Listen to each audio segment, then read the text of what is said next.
All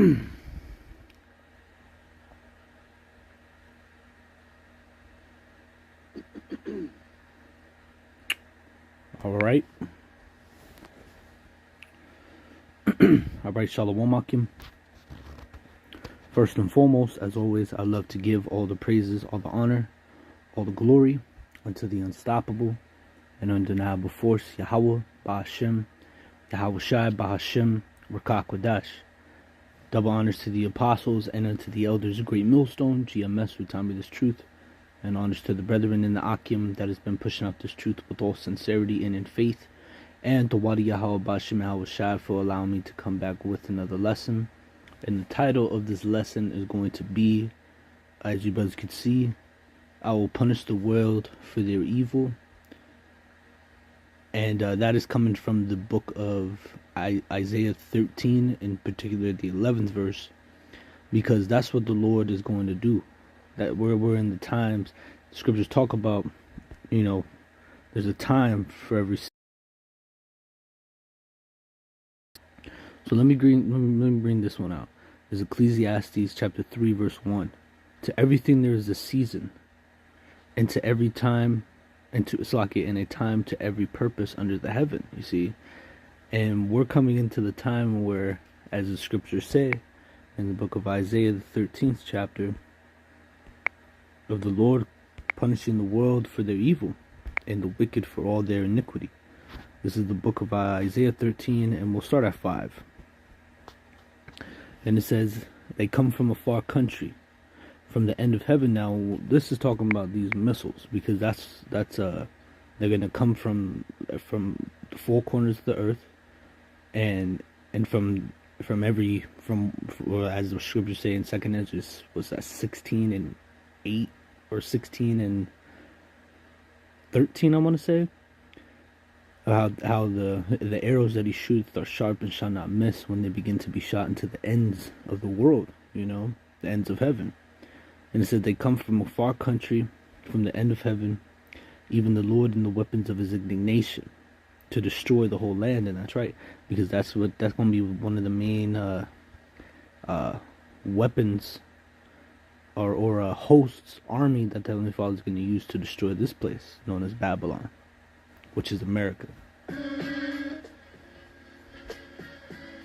And it says, how ye, for the day of the Lord is at hand, it shall come as a destruction from the Almighty.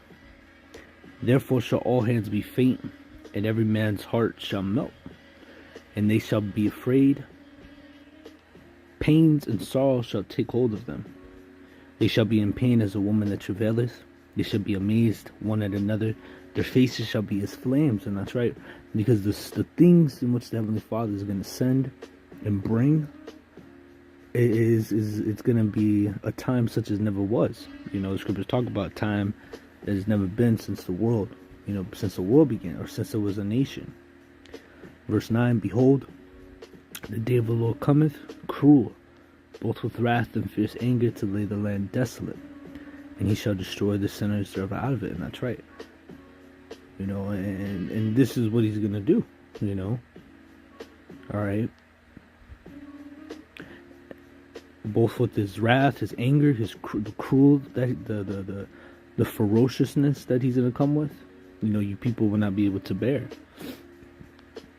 For the stars of heaven and the constellations thereof shall not give their light, and the sun shall be darkened in his going forth, and the moon shall not cause the light to shine. And I will punish the world for their evil, and the wicked for their iniquity, and I will cause the arrogancy of the proud to cease. I will lay low the haughtiness of the terrible. And that's right. But this is what is going to happen. The world, he's going to punish the world for their evil, the wicked for their iniquity, man. For what reason? Because of the wickedness that has been done in the midst of them, man. Okay? And you people will not be able to escape, because it's going to come when you least expect it.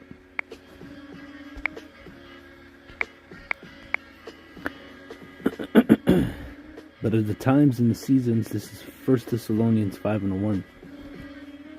But of the times and the seasons, brethren, ye have no need that I write unto you. For yourselves know perfectly that the day of the Lord so cometh as a thief in the night. For when they shall say peace and safety, then sudden destruction cometh upon them, as travail upon a woman with child, and they shall not escape. And that's right, you will not be able to escape. You know, the things in which Heavenly Father is going to use to punish this world: the sword, the famine, the death, the destruction. You know.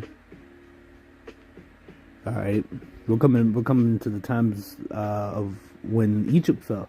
You know, and the things and the plagues in which the Heavenly Father brought upon Egypt, they were bad. And He's going to smite Egypt with plagues as He did before. He's going to do it one more time. All right? And you will not be able to escape it.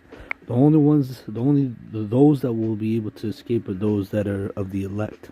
That's it.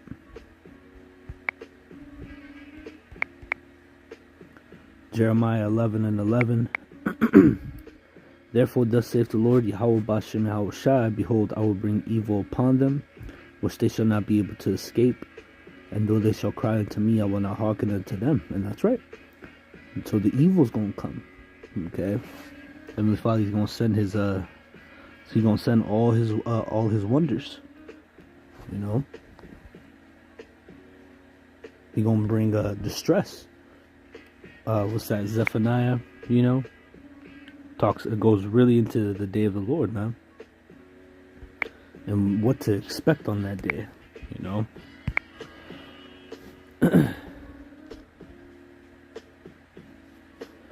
Zephaniah 1:14. The great day of the Lord is near, it is near. And this is what we warn you people about, that the Lord, he's you know, He's very nigh. You know, sooner, closer, and He'll be here sooner than what we believe. And hasteneth greatly, even the voice of the day of the Lord, the mighty men shall cry there bitterly. That's right. The mighty men represents you other nations, the armies, you know. You Marine Corps tough guys, you Army tough guys. You know, even you in the day of the Lord, you going to be shook. You know, you're going to be shaking in your boots. That day, verse 15, so what day? The day of the Lord, right? Let's see what that day is all about. That day is a day of wrath, which when you look up the word wrath, it goes into saying extreme anger. A day of trouble and distress, a day of wasteness and desolation, a day of darkness and gloominess, a day of clouds and thick darkness.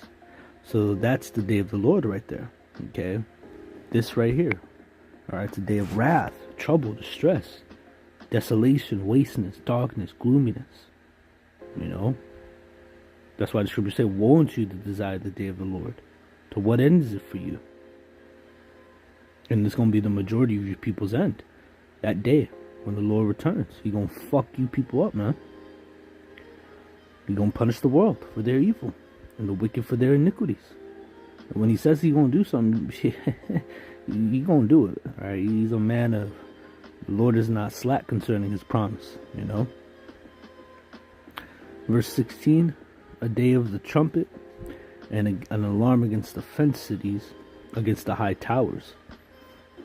And I will bring distress upon men, that they shall walk like blind men, because they have sinned against the Lord.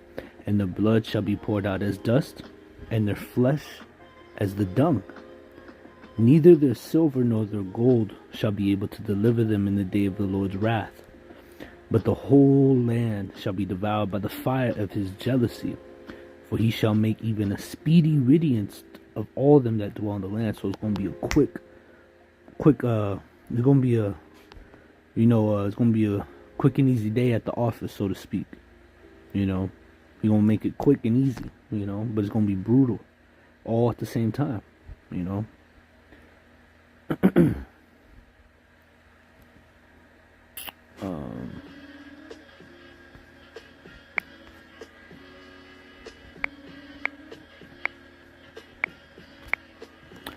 Second Ezra 16:1.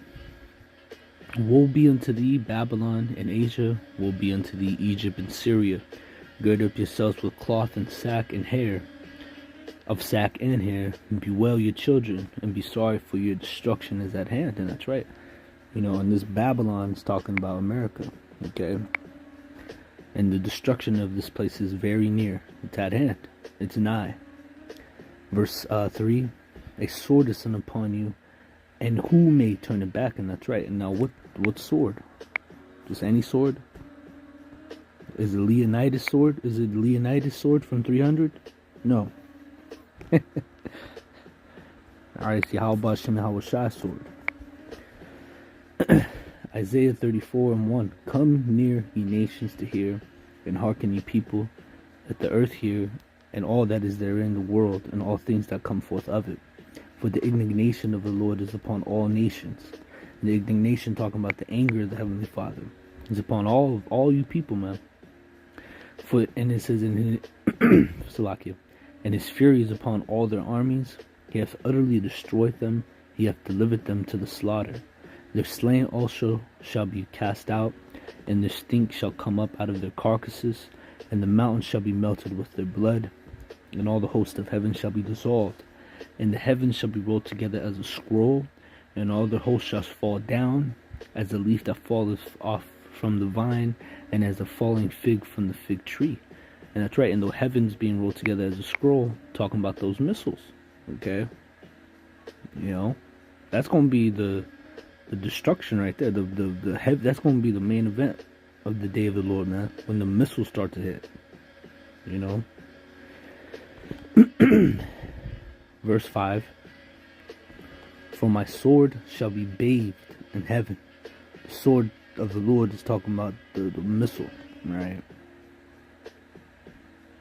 And it says, behold, it shall come down upon Idumea, which Idumea is a Greek way of saying Edom, and upon the people of my curse to judgment. And that's right, because you Edomites are cursed.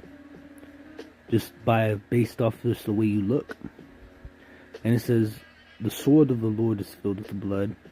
It is made fat with fatness, and with the blood of lambs and goats, and with the fat, the kidneys of rams, which that represents the people. For the Lord hath a sacrifice in Basra, and a great slaughter in the land of Idumea. And that's right, and this has not happened yet. The sacrifice in Basra is going to be here in America. You people, see, this place, America, is the altar. And you people are going to be the great slaughter and sacrifice. Okay? And it says, the unicorn shall come down with them, and the bullocks with their bulls, and the land shall be soaked with their blood, and their dust made fat with fatness. For it is the day of the Lord's vengeance, and the year of the recompense of the confessary of Zion. And that's right. Oh boy, here it is. And the streams thereof shall be turned into pitch, and the dust thereof into brimstone, and the land thereof shall become a burning pitch, and it shall not be quenched night nor day. The smoke thereof shall go up forever, and from generation to generation it shall lie waste. None shall pass through it forever and ever. And that's right. Talking about this place, America, and you read about this in Isaiah the 13th chapter. It goes a little bit more into it. Okay?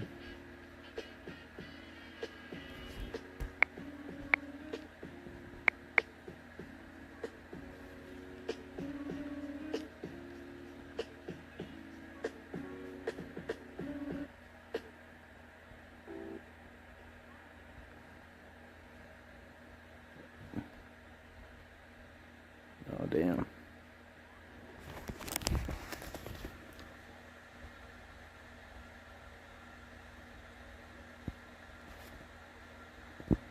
Yeah, just checking the combo board, but I see that the video is super small. Maybe if I straighten it out, it'll maybe be a little better.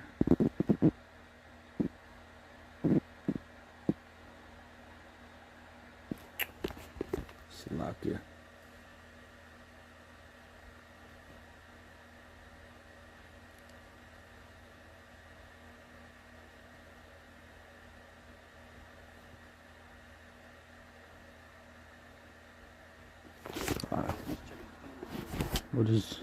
We'll just keep it like this, I guess. So reading on, it says back in 2nd Ezra 16:3, a sword is sent upon you, and who may turn it back? And we just read what that sword is. A fire sent among you, and who may quench it? and that fire is going to come from the sword. All right, that which is going to be bathed in heaven. And may any man drive away a hungry lion in the wood, or may anyone quench the fire in the stubble when it hath begun to burn. May anyone turn again the arrow that is shot from a strong archer. The mighty Lord sendeth the plagues, and who is he that could drive them away? And that's right, because it's the Lord that's sending them, and you can't stop. You can't stop what can be stopped, and that's our power, man. A fire shall go forth from his wrath, and who is he that may quench it? He shall cast lightning, and who shall not fear? He shall thunder, and who shall not be afraid? The Lord shall threaten, and who shall not be utterly beaten to powder at his presence. And that's what's going to befall the majority of people. You're going to be beaten to powder at the presence of Yahweh Bashem Yahweh Shai. The earth quaketh, and the foundations thereof. The sea riseth up with waves from the deep. The waves of it are troubled. The fishes thereof also before the Lord, and before the glory of his power. For strong, right here, this is the missiles. For strong is his right hand that bendeth the bow. His arrows that he shooteth are sharp, and shall not miss when they begin to be shot into the ends of the world. And that's right. Alright? This is how the Lord, he's going to punish the world for their evil. As well as the plagues, the sword, the fire, all the distress and trouble to come. The Lord, he ain't playing, man. Verse 14, behold, the plagues are sent, and he shall not return again till they come upon the earth. The fire is kindled, and who shall not be slaked, and shall not be put out, till it consume the foundation of the earth, like as an arrow which is shot from of a mighty archer, returneth not backward. Even so the plague that shall be sent upon the earth shall not return again. Woe is me, who will deliver me in those days? And that's right. And we know who's going to deliver us. It's going to be the deliverer himself, Yahweh Shai. Okay? Adonai Ratazah will be found in that number.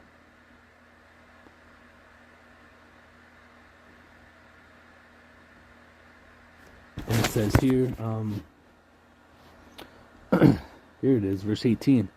It says, the beginning of sorrows and great mourning, the beginning of famine and great death, the beginning of wars, and the powers shall stand in fear, the beginning of evils. What shall I do when these evils shall come? And that's right. And what are we going to do? We're going to maintain our trust and our faith in the Most High, Yahweh Bashem Yahweh Shai, man. All right. When the time of when the time of Ezekiel, the 5th chapter comes in, Ezekiel, the 5th or 4th, 5th, 6th, and 7th chapter, when the plagues of Egypt come upon this place, you read about that in Exodus, the plagues of the dust into lice, the frogs, the hail, the locusts, the death of the firstborn, darkness 3 days, in which the darkness was, which could be felt, The Lord, he gonna really punish this place, man. The sword, famine, the death, and the destruction is gonna come. I'm gonna end it here through the Spirit. 2 Ezra 15 and 11. And I will bring them let me start at 10. Behold, my people is led as a flock to the slaughter. I will not suffer them to dwell in the land of Egypt, but I will bring them with a mighty hand and a stretched out arm, and smite Egypt with plagues as before. And I will destroy all the land thereof. And he's going to bring who with a mighty hand? His elect. Just as he brought all of the nation of Israel back in the time of Egypt out of the land, out of that land with a mighty hand, having the chariot guide them, through the wilderness, the Red Sea, so on and so forth,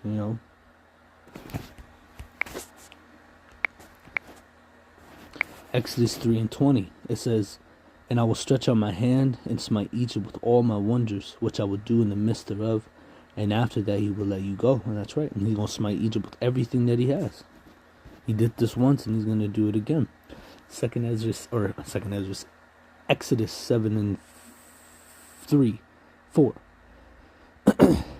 But Pharaoh shall not hearken unto you, that I may lay my hand upon Egypt, and bring forth my armies and my people, the children of Israel, out of the land of Egypt by great judgments. You see that? So by the great judgments are we going to be delivered, man. Adawam Tazah will be found in the number, or found in that number, a part of the Heavenly Father's elect, you know. But see, just like it said, my people, the children of Israel, this time it ain't going to be all Israel. This time the Heavenly Father, he's just finding, he going to get his friends and get on up out of here, man. You know. And that's when the missiles gonna hit. That's when the chariots are gonna fall on you. You know, the laser beams are gonna fall on you. You know, Esau gonna get it. You know, so on and so forth, man. The Lord, he gonna punish this world for the evil, man. That's how. Since the title of this lesson. That's the title of this lesson. So with that, brothers, I'm gonna end it there. Pray and hope that this lesson was edifying, exhorting, and comforting. As always, I would love to give all the praises, all the honor, all the glory unto the unstoppable and undeniable force, Yahweh, Bahashim, Yahweh Shai, Bahashim, Rakak Wadash. Double honors to the apostles and unto the elders of Great Millstone, GMS for telling me this truth. Honors to the brethren and the Akim out there that's been pushing out this truth with all sincerity and in faith. And to Wadi Al Bashim Al Shai for allowing me to come back with another lesson. And it's on to the next one. Shalom.